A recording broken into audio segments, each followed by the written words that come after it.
another attack yet again on INEC facility, this time in our local government area of Imo State. This is the third of a similar attack that's happened on INEC facilities and infrastructure in the last 4 weeks. It happened in Ogun State and in Osun State. This time around, INEC is saying that not much of some of his assets were destroyed, but at the boardroom in that office, in that INEC office in the local government area. But how do we deal with these challenge? Let's speak with a security consultant, Dr. Kabiru Adamu. He joins us virtually. Doc, good evening. Thank you so much for joining us tonight. This is worrying, considering the fact that on a particular day, there were two of these kind of incidents that happened. This is the third is happening in just less than 4 weeks. How do we stop these from going on? Because before we know it, another one might happen.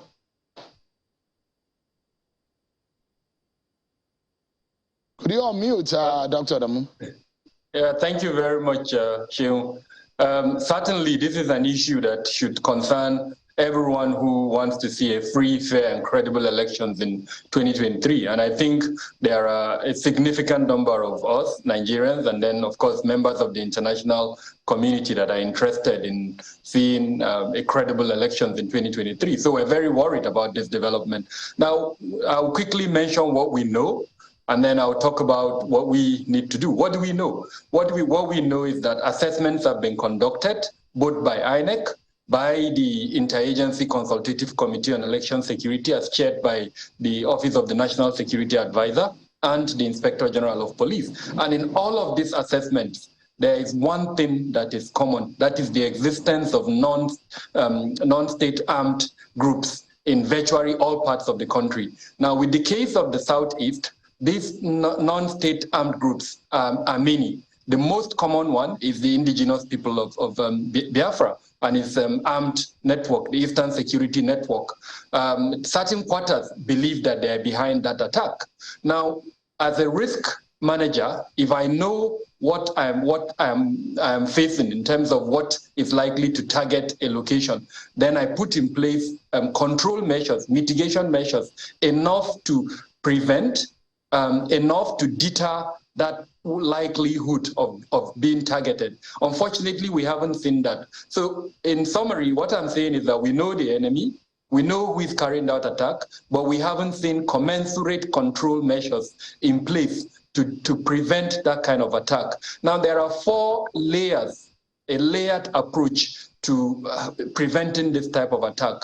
That approach should include 4 basic elements. 1, to detect the likely enemy that is going to attack, and that is, we can discuss it, for a very long period, but at the center of that is intelligence. How do we obtain the right intelligence to tell us at what time, where, when, who, and then the capacity of that group or individual, as it were, to carry out that attack.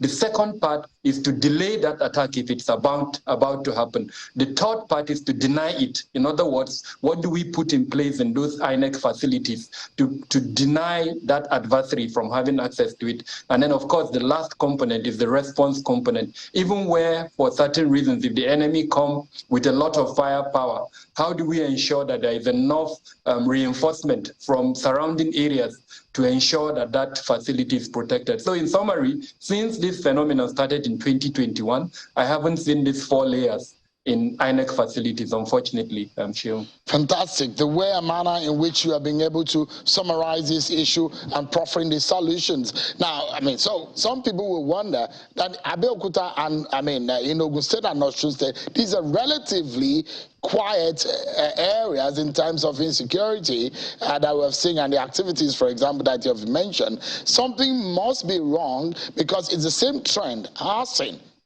is the manner in which they've gone about these attacks on the INEC facilities. Yes, for the average person on the street, he may think that Abeokuta, Ekiti State, Osun State relatively, free from the activities of these non-state armed groups. Unfortunately, no. I wish we had the time. I would have showed you a map that was developed by my consultancy that would show you the number of non-state armed groups that have indicated their capacity to attack during the elections. And unfortunately, they are spread across the 36 states of the Federation. And I wouldn't want to say this is something that is known only to my consultancy.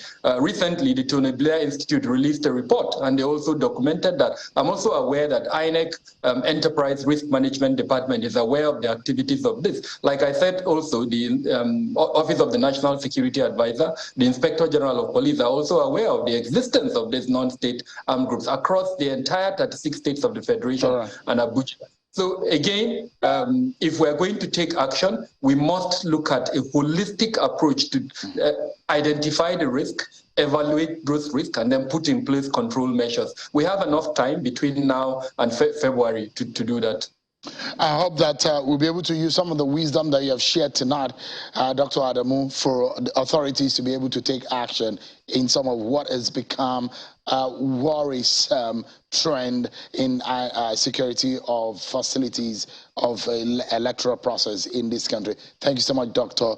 Kabiru Adamu, the Executive Director of Beacon Security, a security consultant. Thank you so much indeed for your time tonight. Thank you for having me. Appreciate it, sir. And that's our show for tonight, everyone. I'll see you tomorrow at 7 p.m. Thank you so much for watching. I'm Sean Kimale. God bless Nigeria.